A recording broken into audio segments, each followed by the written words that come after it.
तो हुआ यूं कि एक आदमी बांके बिहारी के मंदिर के बाहर रोज सफाई करता था और वहीं भोजन करने के बाद रात्रि में मंदिर के बाहर ही सो जाता। एक दिन पुजारी जी ने सोचा कि यह आदमी इतनी मेहनत करता है तो चलो इसे कोई काम देते हैं। अब आदमी से पूछा गया कि गैया चरा सकते हो?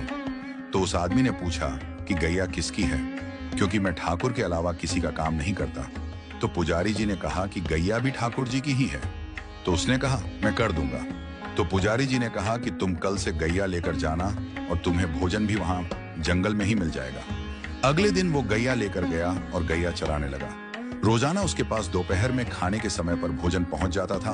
अब एक दिन क्या हुआ कि भोजन के समय पर भोजन नहीं आया, तो भूख की वजह से वह आदमी चिंता में आ गया। सोचने लगा कि जाकर पुजारी जी से शिकायत करूंगा और बहुत गुस्सा होने लगा।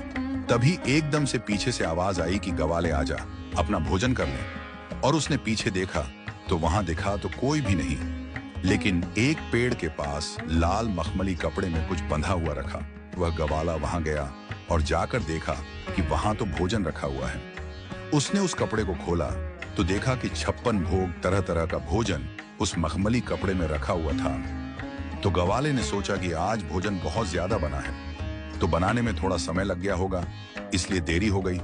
लेकिन फिर भी उसने कहा कि आज कोई आदमी दिखाई नहीं दे रहा है जो भोजन लेकर आया, तो कहीं ऐसा तो नहीं कि ठाकुर जी खुद ही भोजन लेकर आए हों। क्योंकि वह कृष्ण का इतना अनन्य भक्ता था तो उसे विश्वास था कि कृष्ण कभी भी उसके पास आ सकते हैं।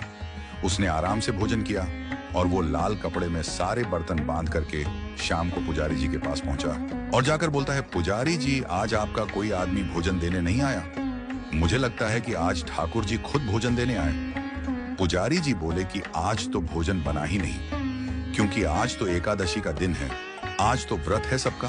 और पुजारी जी ने देखा उसके हाथ में लाल मखमली कपड़े में जो बर्तन है वो वही बर्तन है जिसमें रोज ठाकुर जी का भोग लगता है।